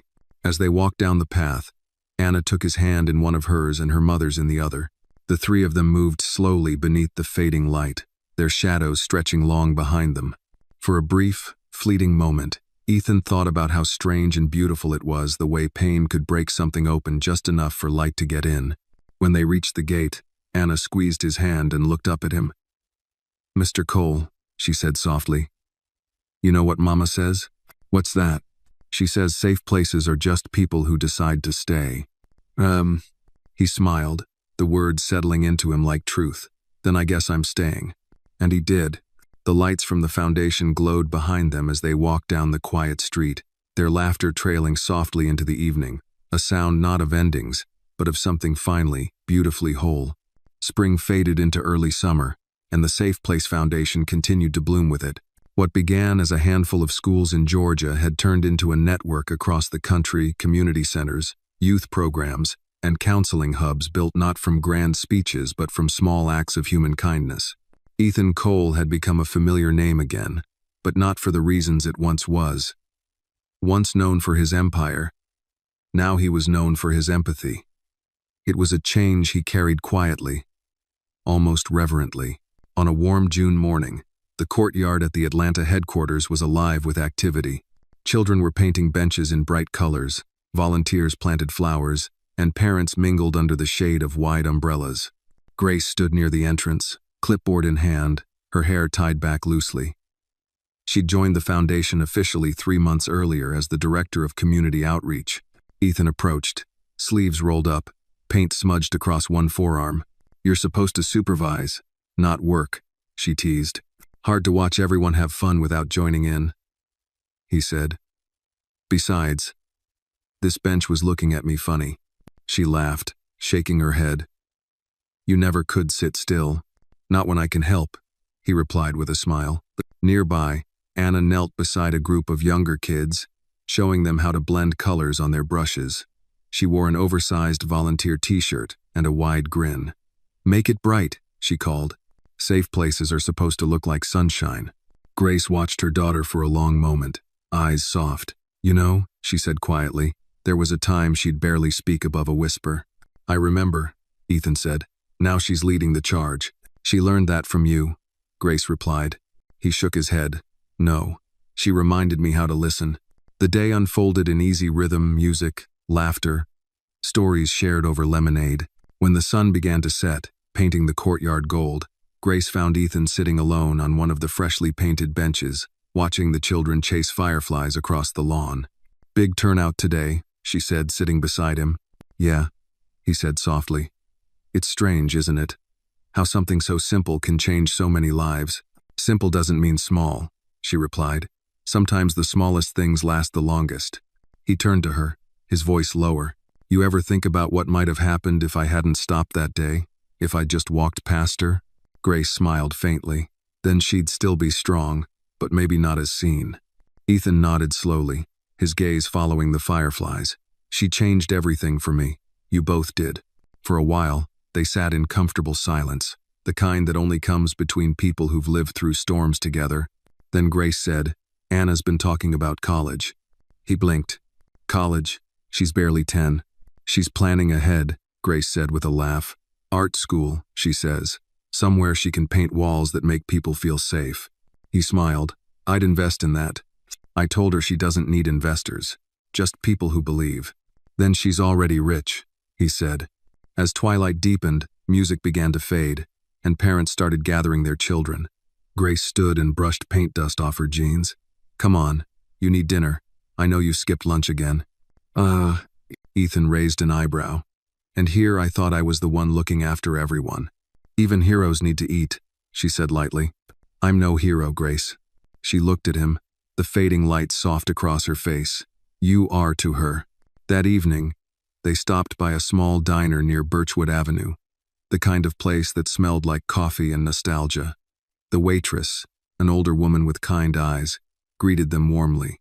Mr. Cole, haven't seen you in here since before all this fancy foundation stuff. Ethan smiled. Guess I missed the best pie in Georgia. Grace chuckled. He's not exaggerating. He talks about this place like it's holy ground. They ordered coffee and pecan pie, and for a while, conversation drifted easily stories about the kids, the volunteers, the next safe place site opening in Chicago. It was ordinary and extraordinary at the same time, the kind of moment that stitched itself quietly into the fabric of memory. When they left, the air outside was cool and full of cricket song. They walked slowly down the quiet street, side by side. Grace broke the silence first. You ever wonder what's next, Ethan? He thought about it, then shook his head. No. For the first time in my life, I'm not chasing what's next. I'm living what's now. She smiled, looking up at the night sky. You sound like someone who's finally at peace. Maybe I am, he said softly. Peace isn't quiet. It's knowing the noise means something. They stopped in front of her building. The porch light glowed, and Anna's laughter floated faintly from the open window above. Grace turned to him. Stay for a bit. She'll want to show you her new painting before bed. I'd like that. Inside, the apartment looked different now, brighter, fuller, alive. Anna's artwork covered the walls. Blue skies, yellow suns, people holding hands. On one wall hung a framed drawing of 3 figures under a wide blue umbrella. The paper had faded slightly, but the message still shone clear. Safe place for everyone. Anna ran up to him, barefoot and excited. Mr. Cole, I finished it. She held up a canvas nearly as big as she was. The painting showed a great tree with roots reaching deep into the ground, its branches full of faces, children, parents, teachers all connected. Across the bottom, in neat, determined letters, she'd written, Safe places grow people. Ethan felt something in his chest loosen. That's beautiful, Anna. Grace stood behind her daughter, her eyes glistening. She's been working on it for weeks. Anna beamed. Mama says it's for you, because you planted the first one. Ethan swallowed hard. Then I'll hang it in my office, right where I can see it every day. Anna hugged him tightly, then scampered off to bed, leaving him and Grace alone in the soft light. She loves you like family, Grace said quietly. He looked at her, voice steady. That's what you both are. She smiled, tears in her eyes. You really stayed. He nodded. You asked me to. As he left that night, the air was heavy with the scent of honeysuckle. He paused at the gate, looking back at the warm light spilling through the window, the laughter still echoing faintly from inside. For a long moment, he just stood there, hands in his pockets, smiling to himself. In the distance, church bells chimed the hour steady, unhurried, like a heartbeat. For Ethan Cole, it wasn't the end of a journey. It was simply life, ordinary, imperfect, and, at last, full of meaning. By mid-July, the Georgia heat settled thick over the city again, the kind that shimmered on the pavement and pressed against the lungs. The Safe Place courtyard buzzed with energy, a summer camp in full swing. Children darted between stations of art, storytelling, and gardening, their laughter rising above the hum of cicadas. Ethan stood near the entrance with a clipboard, trying to look official while a 6-year-old tugged insistently on his sleeve, asking if the lemonade was free. Always, he said, smiling, handing her a cup. Safe places come with free lemonade. That's the rule. She giggled and ran off. Grace's voice called from behind him, soft but amused. You're terrible at saying no. He turned. You've known that for a while. Still surprises me, she said. A man who used to negotiate billion-dollar deals now spends his mornings counting juice boxes. Best deal I ever made, he said. Grace shook her head, but her smile lingered. You make this look easy, you know, but it isn't. He glanced around at the children, the volunteers, the painted murals. It's not supposed to be easy. It's supposed to be worth it. Anna came running up, paint smudged on her face. Mr. Cole, come see the garden. We planted sunflowers. Mama says they're strong because they follow the Sunday. He looked down at her, that fierce spark of joy lighting her eyes. Then you're a sunflower too, he said. She grinned. You sound like you're writing one of Mama's speeches again. Grace laughed. She's not wrong. They followed Anna to the small garden patch behind the building. The soil was dark and rich, the flowers already climbing toward the sky.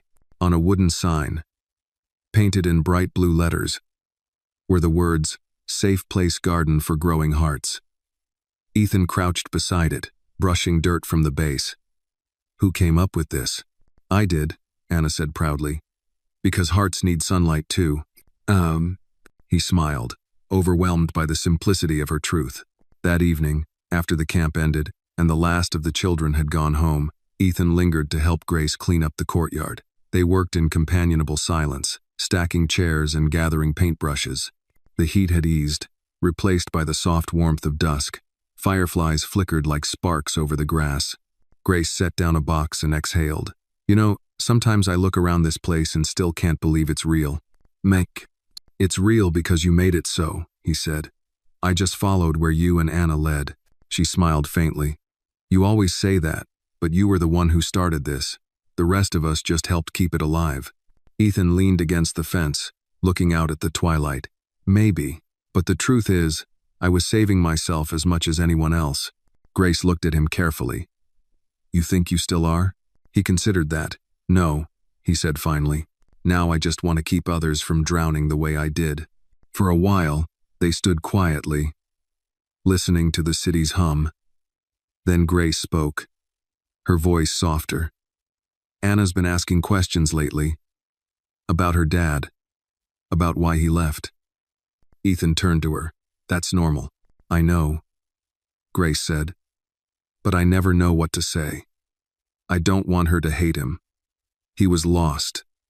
Not cruel. Just weak. Ethan nodded slowly. Then tell her the truth. That people break, but breaking doesn't mean they stop loving. It just means they couldn't carry the weight. Grace studied him, her eyes reflective in the fading light. Is that how you see yourself? Someone who broke? He smiled faintly. Someone who learned to rebuild. A breeze moved through the trees, carrying the faint sound of children's laughter from the street beyond. Grace looked down at the box in her hands, then back up at him. You ever think about slowing down, Ethan? Letting other people run things for a while? He laughed quietly. You trying to fire me? Just saying, she teased. You deserve rest too. Maybe one day, he said. But not yet. There's more work to do. Grace nodded. You sound like a man with no regrets. Oh, I have plenty, he said. I just don't let them drive anymore. She smiled, and the two of them carried the last boxes inside. Later that night, as Ethan walked back to his car, he noticed Anna sitting on the front steps, sketchbook in her lap. You're up late, he said, crouching beside her. Couldn't sleep, she murmured. I was drawing you. He blinked, surprised. Me? Why? She held up the page. It showed a tall figure standing beneath a sunflower, one hand holding it upright so it wouldn't fall. You're helping it grow, she said. Because it's heavy. He felt his throat tighten. That's beautiful, Anna. She smiled. Mama says people like you hold up the world sometimes. Even when they're tired. Ethan's voice was low. Maybe. But you and your mama remind me why it's worth holding up. She grinned sleepily. You promise you won't stop? He brushed a loose curl from her forehead. I promise. When Grace came to the door to call her daughter in, Ethan stood for a long moment on the sidewalk, watching the light in their window flicker softly. The night air was thick with the scent of honeysuckle and wet earth. Somewhere nearby, a train horn echoed a low, lonely sound that faded into the distance. He looked up at the sky, deep and wide, and whispered, Safe places grow people. It wasn't a slogan anymore. It was a prayer. Autumn came early that year, brushing the city with a soft golden haze. The air carried that particular quiet warmth that always felt like a memory waiting to happen. The Safe Place Foundation had grown again new branches in Seattle, Detroit, and Baltimore. And though the network stretched across the country, Ethan still found himself anchored in Atlanta, where it had all begun. He could have delegated more, traveled more, but he didn't. His heart, though he'd never said it aloud, was here with the people who had given him back his humanity. It was a Saturday morning, and the foundation was hosting a community breakfast. Volunteers set out trays of biscuits, scrambled eggs, and orange juice while children darted between tables with paper plates and big smiles. Grace was already there, sleeves rolled up, her hair tied in a loose knot. Ethan arrived late, balancing a box of donated books under one arm. "Look who finally showed up," Grace teased. "Thought you'd forgotten about us little people." "Never," he said. "Just got caught in traffic, and by traffic I mean a board meeting that wouldn't end." "Nar. Still allergic to goodbyes?" she asked, smiling. "Terminally," he said, setting down the box. "What's all this?" "Family Day," Grace said. "Parents and kids from the neighborhood. Some of the first families Safe Place ever helped." Ethan looked around. The courtyard was alive with laughter and music, children playing tag, parents chatting, the smell of cinnamon and coffee in the air. For a moment, he let himself simply absorb it. It was the sound of something working, something right. Then he spotted Anna across the courtyard, sitting on a blanket surrounded by a group of smaller children. She was teaching them to draw, her hands moving gracefully as she explained something about colors. The girl who once hid behind a heavy coat now sat under open sunlight. Her sleeves rolled up, a streak of blue paint across her cheek. Grace followed his gaze. "She's mentoring the younger kids now. Says she wants to teach art full-time when she grows up." Ethan smiled softly. "She already does." Grace's voice grew quiet. "You're proud of her?" He nodded. "I am. More than she'll ever know." They spent the morning moving between tables, greeting families, laughing with volunteers. But beneath the joy, there was a quiet awareness this was bigger than either of them now. Safe Place wasn't just a project anymore. It was a legacy. Later, when the crowd began to thin, Grace found Ethan sitting on the steps near the mural Anna had painted months before the tree with deep roots and faces in its branches. He was watching the leaves drift down from the oak above. "Penny for your thoughts," she said, sitting beside him. "I was thinking how strange it is," he said. "I used to chase success, thinking it would fill something in me. But this," he gestured at the courtyard, the laughter fading in the distance. "This fills me more than anything I ever built with money." Grace studied his face. "You've come a long way, Ethan." "So have you," he said. She looked down, a faint smile playing at her lips. "Sometimes I still wait for the other shoe to drop, like this is too good to last." He shook his head. "No, we've earned this, every bit of it." For a moment, the only sound was the wind moving through the trees. Then Grace said quietly, "You ever think about what comes next for you, I mean?" Ethan hesitated. "You mean after this?" She nodded. "You've built something that runs itself now. Maybe it's time you rest," he finished, half smiling. "Maybe just live," she said. He looked out over the courtyard again. "This is living, Grace. I finally get to wake up every day knowing what I do matters. I can't walk away from that." Grace sighed softly. "You sound like a man who's afraid to stop." "Oh, maybe I am," he admitted. "Because the last time I stopped, I almost forgot who I was." Grace reached over, resting her hand lightly on his arm. "Then maybe don't stop. Just make space for yourself inside it. One part of bliss. Bysand, places, close, our bliss. And a part of bliss. And our bliss." He met her eyes, gratitude flickering in his expression. "You always know what to say." She smiled faintly. "That's because you never stop needing to hear it." Before he could answer, Anna came running up, breathless and flushed. "Mr. Cole, you have to see this." She led them to the far side of the courtyard, where the children had set up an impromptu art gallery, drawings clipped to strings, fluttering like flags in the breeze. One in particular caught Ethan's eye. It was Anna's, and it showed the same old oak tree from the courtyard. But this time, the tree's roots stretched far beyond the frame, winding into tiny towns, schools, and hearts. Across the top, she had written in bright yellow letters, "Safe places grow forever." Ethan stared at it, something deep in his chest stirring. "She understands," he murmured. Grace's voice was soft beside him. She's been watching you for years.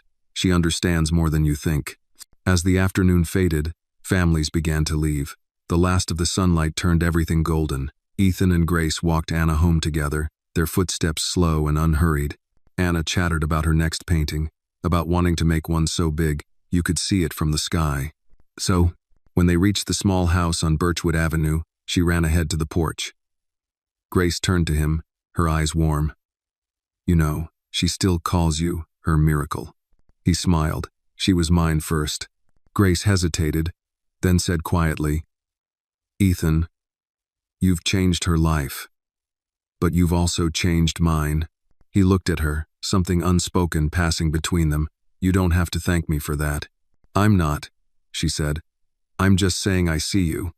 The real you. And I'm proud of him. No day.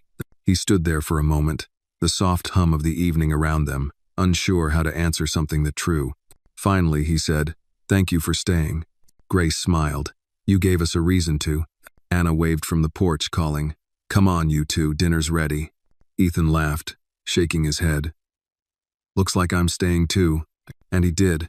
As the first stars began to pierce the velvet sky, Ethan followed them inside, the scent of food and laughter spilling out through the open door.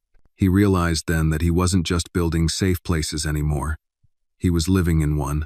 Winter settled early that year, and for the first time in a long while, Atlanta felt quiet.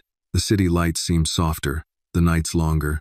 Inside the Safe Place Foundation's main hall, a massive Christmas tree stood in the corner, its branches heavy with handmade ornaments. Paper hearts, painted stars, tiny wooden plaques with children's names. Each one was a story, a memory, a life that had found warmth when it needed it most.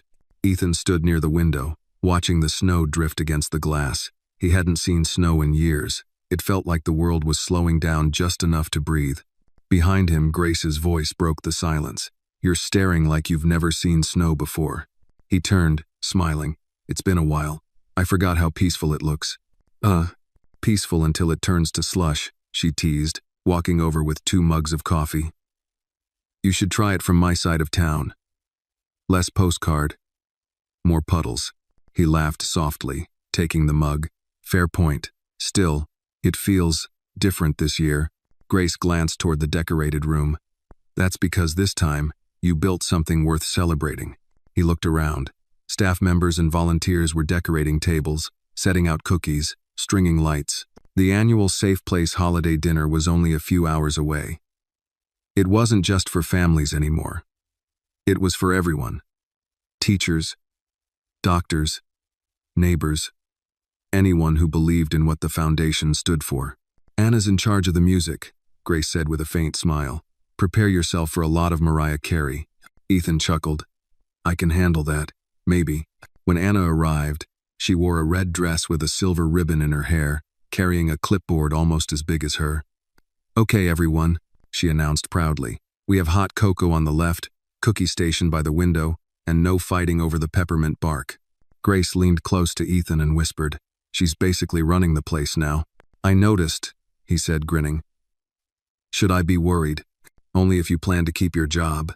As the evening unfolded, the hall filled with laughter and the smell of cinnamon. Children ran between tables, parents chatted, and a small choir sang softly by the tree. Ethan moved through the crowd, shaking hands, listening to stories. One man stopped him. A janitor from one of the first schools the foundation had helped. Mr. Cole, the man said, his voice thick with emotion. My daughter used to cry every day before class. Now she wakes up excited to go. You did that. Ethan shook his head gently. We all did, but the man smiled knowingly. Maybe, but someone had to start it. As the night wore on, Ethan found himself near the stage, watching Grace laugh with a group of parents. She looked different these days, lighter, freer, like someone who had finally laid her burdens down. He realized, with a quiet ache, that her peace had become his greatest joy. Anna bounded up to him, cheeks flushed. You're not eating. I'm working, he protested. Working is not allowed tonight, she declared. Mama said so. He raised an eyebrow. She did, huh? Anna nodded solemnly. You have to sit and talk. That's the rule. Well, if it's a rule. He followed her to the table, where Grace had saved him a seat. They ate together while snow fell outside, laughter mingling with the hum of conversation. When the choir began singing Silent Night, the lights dimmed, and candles flickered on every table. The moment was soft, fragile, perfect. Grace turned toward him and whispered, You know, you've built more than a foundation. You've built a family. He swallowed hard, her words settling deep. Then I guess I finally found what I was looking for. Anna leaned her head on his shoulder, half asleep, her small voice drowsy. See, Mr. Cole? I told you safe places grow people. He smiled, brushing a strand of hair from her face. You were right. They do. After the dinner ended, and the last guests drifted out into the cold, Ethan and Grace stayed behind to help clean up. The hall was quiet again, the air filled with the scent of pine and cocoa. Grace stacked plates while he gathered candles. You ever think, she said softly, that maybe this was all supposed to happen? Every hard thing, every wrong turn, it all led here. He nodded. Sometimes I think the hardest parts of life are just detours to the right destination. Grace smiled faintly. You sound like a man who's finally made peace with his past. I have, he said, because I finally understand it wasn't the end, it was the beginning. She looked at him for a long moment, then said quietly, You've changed my life, Ethan. I hope you know that. He met her gaze, his voice low. You changed mine first. Outside, the snow kept falling, soft and steady, blanketing the world in stillness. When they stepped out into the night, the city seemed to glow, each streetlight reflecting off the white, each breath visible in the cold air. Anna ran ahead, laughing, her footprints small and fleeting in the snow. Grace slipped her hand into Ethan's without a word. It was a simple gesture, one that said everything words couldn't. For the first time in years, he didn't feel like a man who had lost something. He felt like a man who had found it quietly, completely, and exactly where he was meant to be. Spring unfolded gently the following year, the kind of spring that made everything feel new. The magnolias bloomed early, the air sweet and full of promise. The Safe Place Foundation had just celebrated its 3rd anniversary. And for once, Ethan Cole wasn't running around managing every detail.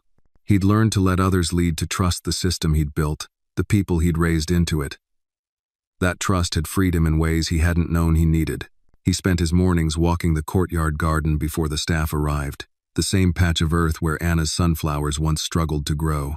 Now they stretched tall and golden, standing in straight lines like sentinels guarding something precious. He stopped in front of one, his fingers brushing a petal, and smiled. You made it, he murmured. You kept following the Sunday. A familiar voice broke through his thoughts. Talking to plants now? He turned to see Grace walking toward him, holding 2 paper cups of coffee. Old habit, he said, taking one. I used to talk to spreadsheets. This feels healthier. Grace laughed, her eyes crinkling at the corners. You're impossible. Only mostly. She sipped her coffee, studying him. You look rested, happier.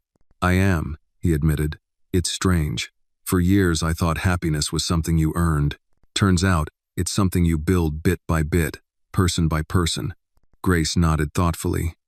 You built a lot of it. He glanced at her. We built it. Before she could respond, Anna's voice rang out from the hall doors. Mama, Mr. Cole, come quick. They followed her inside, where the kids from the Foundation's art program had unveiled a new mural.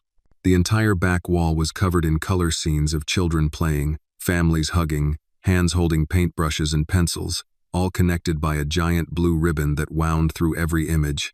At the bottom, in big block letters, were the words, Safe Places Grow Forever. Anna turned to them, grinning.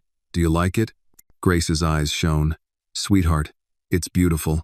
Ethan's voice was low, reverent. It's more than that, it's truth. One of the teachers handed him a plaque. You might want to read this, Mr. Cole. The kids voted on it. He took it and read the inscription. For the man who turned walls into windows and strangers into family. He blinked, looking up at Grace and Anna. I don't deserve this. Grace smiled gently. You do. Every word. That afternoon, they hosted the Foundation's annual picnic in the park. Families from every program came, hundreds of them, spilling across the grass in a sea of color and laughter. There were food trucks, games, live music. It wasn't just a charity event anymore. It was a celebration of belonging. As the sun dipped lower, Ethan wandered away from the crowd for a moment, just to take it all in. Everywhere he looked, he saw ripples of the work he'd begun: children who no longer flinched at raised voices, parents who believed in community again, volunteers who showed up not for recognition, but because it mattered. Grace found him standing under the old oak tree that shaded the edge of the park. "Hiding?" she asked softly. "Taking it in," he said. "Sometimes it still doesn't feel real." "It's real," she said, standing beside him. "And it's yours." He looked at her, the setting sun catching in her hair. "You ever think about how all of this started?" "I think about it every time I see her smile," she said quietly. "You stopped that day. Most people wouldn't have." He smiled faintly. "I didn't stop to save her, Grace. I stopped because something in me knew if I didn't, I'd lose whatever was left of myself." Grace's eyes softened. "And in saving her, you saved yourself." "Something like that," he said. Anna came running up, waving a paper in her hand. "They want me to speak," she said, breathless. "At the ceremony." "Can I, Mama?" "Can I, Mr. Cole?" Grace smiled. "Of course, honey. Go ahead." Ethan crouched, so they were eye level. "What are you going to say?" Anna's eyes sparkled. "That safe places are like gardens. You have to plant love and take care of it, or it stops growing." He nodded slowly, pride and tenderness blending in his expression. "That's perfect." When she ran off toward the stage, Grace laughed softly. "She's going to outshine you one day." "She already does," he said. The ceremony began as twilight settled over the park. Lanterns glowed softly in the trees, their light flickering like stars. When Anna stepped up to the microphone, the crowd fell silent. Her voice, though small, carried clear and steady. "My name is Anna Brown," she began. "And this place changed my life. It taught me that people can be kind, even when the world isn't. Mr. Cole says safe places never end, and I think that's true, because I'm going to keep building them when I grow up." The applause that followed was thunderous. Ethan felt something inside him swell and break all at once, a quiet kind of joy. The kind that humbles you more than it lifts you. When Anna finished, she ran to him and threw her arms around his neck. "Did I do good?" she whispered. He hugged her tightly. "You did perfect." Later that night, when the park was quiet again and the last lanterns flickered out, Ethan and Grace stood together beneath the oak tree once more. The air was cool, the stars sharp above the city skyline. "She's not the scared little girl in the coat anymore," Grace said softly. "No," Ethan said. "She's the reason 1,000 other kids don't have to be." Grace smiled. "And you're the reason she could become that." He looked at her, his voice barely a whisper. "We both are." For a long while, they said nothing more. The night was still, the world wide and waiting. And standing there among the trees, the laughter fading into memory, and the gentle hum of a city that finally felt like home, Ethan Cole understood something simple and eternal. Safe places don't just protect people, they transform them. 2 years later, the morning sun poured through the tall windows of the Safe Place Foundation headquarters, illuminating a wall now covered with framed photographs. Each image told a story: a child smiling in a classroom, a mother holding her son, volunteers painting murals in bright colors. At the center of them all was the original photo that started it. A little black girl in a tattered blue dress standing beside a man in a suit, both smiling, unaware of what they were about to build together. Ethan Cole stood there in silence, hands in his pockets, eyes tracing the years captured in that wall. Behind him, the city hummed, but inside the room, there was only stillness, the kind that comes from purpose fulfilled. "Still staring at your legacy?" Grace's voice came from the doorway, warm with teasing but soft with affection. He turned, smiling. "Just reminding myself how it all began." "Don't tell me you're getting sentimental," she said, walking toward him. "Too late," he admitted. "You can't look at that face," he pointed to the photo of young Anna, "and not feel something." Grace laughed quietly. "She's 16 now, Ethan. You're going to have to get used to it." He smiled faintly. "She's becoming her mother, strong, unstoppable, terrifying when she's passionate." "Flattery won't save you," Grace said, grinning. She's been practicing her speech for the youth summit all week. You'd better bring tissues. He chuckled. I'll bring a box. That afternoon, they headed to the Atlanta Civic Center, where the Foundation's annual summit was being held. The hall was filled with hundreds of students, teachers, community leaders, people from across the country who had joined the movement born from one small act of compassion. On stage, banners read "Safe Places Grow Forever." Anna stood near the podium, adjusting her notes, her posture tall and steady. Grace and Ethan watched from the front row. She caught their eyes, smiled nervously, and gave a tiny thumbs up. She's ready, Grace whispered. She was born ready, Ethan replied. When the music faded and the crowd quieted, Anna began. When I was 6 years old, she said, her voice carrying clear across the hall. I wore a heavy coat on a hot day. I wore it because I thought if I hid what hurt, no one could see me. But someone did. The audience stilled. Grace's hand found Ethan's. He didn't just see me, Anna continued. He stopped, and that one small choice changed everything, because that's what Safe Place is about, not buildings, not programs, but people who stop long enough to care. Her voice wavered slightly, but she didn't falter. My mama taught me to be brave, and Mr. Cole taught me that kindness can build worlds. I'm standing here because they didn't walk away. So if you take anything from me today, let it be this. Don't pass by someone who's hurting. You could be the start of their safe place. When she finished, the room erupted in applause, real, thunderous, heartfelt applause that filled the hall and spilled into the corridors. Ethan couldn't move for a moment. His throat tightened, his vision blurred, but he didn't bother hiding it.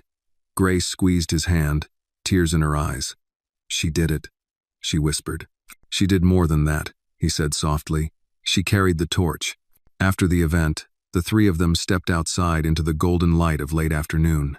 Reporters buzzed around, students asked for photos, but Anna brushed them off for a moment to stand with Ethan and Grace under the old magnolia trees that framed the plaza. Well, she asked, grinning, did I sound okay? Ethan smiled. You sounded like the person I always knew you'd become. Grace wiped a tear from her cheek. Your father would have been proud too, sweetheart. Anna's expression softened. You think so? I know so. Dow. The three of them stood there, the city moving quietly around them, the world somehow smaller and larger all at once. That evening, back at the Foundation, the staff threw a small celebration for Anna. There was cake, laughter, even music. Ethan tried to sneak out early, but Grace caught him at the door. Leaving already? She asked. He smiled. You've got this covered. Besides, I've learned when to step back. She tilted her head. That's new, he chuckled. Took me long enough. Might. She looked at him for a moment, her gaze soft. You know, you could take a break, Ethan. You've built something that will keep growing without you for a bit. Maybe it's time. He raised an eyebrow. Time for what?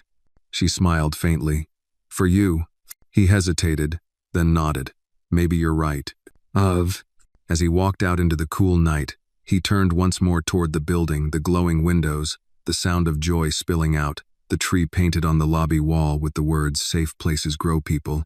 He felt a quiet satisfaction settle over him, a peace that was not the absence of effort, but the presence of meaning. When he got home, he stood on his balcony, the city stretching beneath him. The air was cool, the stars faint above the skyline. He pulled out a photo from his wallet, an old one, creased at the edges. Him, Grace, and a small girl in a blue dress. He smiled. Still watching, huh, kid? He murmured. Good. Someone's got to keep me in line. Down below, laughter drifted up from the streets, soft and distant. For the first time in his life, Ethan Cole didn't feel like he was chasing something ahead of him or running from something behind. He was exactly where he was supposed to be, at peace, present, and surrounded, always, by the safe places he helped the world build. 5 years later, the city had changed again, taller buildings, brighter lights, faster lives, but in the middle of it all stood a quiet place that never hurried. The Safe Place Foundation headquarters, now surrounded by oak trees and a sculpture garden, had become a landmark in Atlanta, a symbol of kindness turned into action. Children still ran through its halls, laughter echoing like it did the first day, though many of those first children were now grown, mentoring others in turn.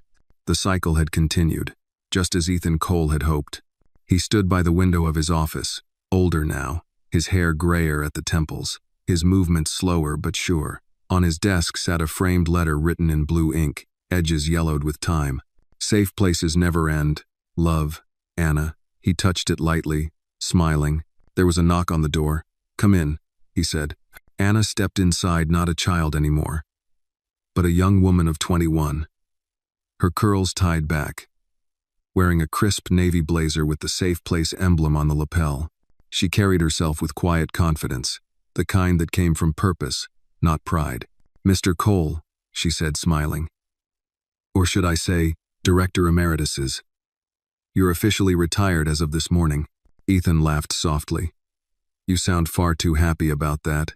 "Lal, I've been waiting for this day since I was 12, she teased. He grinned. "That makes two of us." Grace appeared in the doorway behind her daughter. Time had touched her too, but gently there was still warmth in her eyes. The same calm strength that had anchored him for years. She handed him a cup of coffee. "You really did it, Ethan. You built something that doesn't need you to keep it standing." He took the cup, his smile soft. "I think that's the point, isn't it? Safe places have to outgrow their builders." Grace nodded. "Still, the city's going to miss you." "I'm not going far," he said. "Just finally taking that road trip I've been threatening to take since the beginning." Anna tilted her head. "You mean the one where you drive across the country visiting every Safe Place branch?" "Exactly," he said. "I want to see them for myself. The murals, the kids, the teachers, all of it." "Oh." Grace crossed her arms, half smiling. "You know you won't make it past Tennessee before you start helping build another one." Ethan chuckled. "Probably." They all laughed together. And for a moment it felt like nothing had changed, like they were still those three people standing in a cracked courtyard, planting seeds of something they didn't yet understand.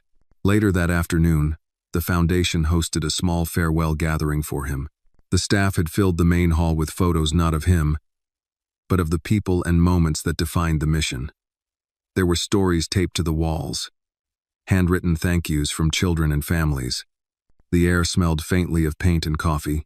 When the applause quieted, Anna stepped up to the microphone. "You all know who this man is," she said, her voice steady. "But I want to tell you who he's always been to me. He's the man who stopped, who didn't walk by. He's the man who listened when the world told him to look away. And he's the reason I learned that kindness can build forever." Ethan blinked hard, smiling through the lump in his throat. "You're going to make me cry in front of everyone," he said when she handed him the mic. The crowd laughed softly. He took a deep breath. "I don't have much to add. You all know this place better than anyone. You are this place now. All I'll say is this: when I met a little girl wearing a coat on a hot day, I thought I was helping her. I didn't realize she was helping me find my soul again. This foundation, these children, all of you, you gave me back my life. Thank you for letting me be part of yours." The applause that followed was long and full. That evening, as the sun slipped low, Ethan stepped outside. The courtyard glowed golden, the air alive with the hum of cicadas. Grace and Anna joined him on the steps, just as they had years ago. "You really leaving tomorrow?" Grace asked softly. He nodded. "Early morning." "Got a map? A camera? And no schedule?" Anna smiled, her eyes shining. "You'll send pictures, right?" "Every stop," he promised. "But remember, it's your turn now. You're the keeper of this place." She nodded solemnly. "I'll make you proud." "You already have." They stood together in silence for a long time. Then Grace said quietly, "You know, all those years ago, when I first saw you outside that school, I thought you were just another rich man trying to feel good about himself." Ethan laughed softly. "You weren't wrong, but I was," she said, smiling. "You turned out to be the one who stayed." He looked at her, eyes warm. "I told you I would." When night finally fell, he hugged Anna goodbye, a long, steady hug that felt like passing a torch. Then he turned to Grace. She didn't say a word, just took his hand for a moment, their fingers lacing together in quiet understanding. He walked to his car, the air cool and fragrant with spring. Before getting in, he turned back one last time. The building's lights glowed softly, the murals vibrant, even in the dark. Above the entrance, carved in stone, were the words Anna had once written on a piece of paper years ago: "Safe places never end." Ethan smiled, the kind of smile that comes from a heart at rest. The road stretched out before him, long and open, the night sky wide above. He rolled down the window, the wind carrying the faint scent of honeysuckle and paint. For the first time in years, there was no weight on his shoulders, only purpose, only peace. And somewhere in the back of his mind, a small voice, bright and clear as ever, whispered the words that had guided his whole life since that day. "Safe places grow people." He nodded to the stars. "Yes, they do." "Oh." Then he started the engine, the headlights cutting a path through the quiet dawn, and drove toward the horizon, not leaving something behind, but carrying it forward, into every place that needed light. The story of Ethan, Grace, and little Anna reminds us that true change often begins with a single act of compassion. When Ethan stopped for a frightened child on a hot afternoon, he didn't just alter her life, he rediscovered his own humanity. The lesson is simple yet profound. Kindness has the power to rebuild what life has broken. Safe places aren't built from money or walls. They are created every time someone chooses to see, to listen, and to stay. In a world that often moves too fast to notice pain, this story teaches us that slowing down to care, to understand, to protect is what keeps the world human.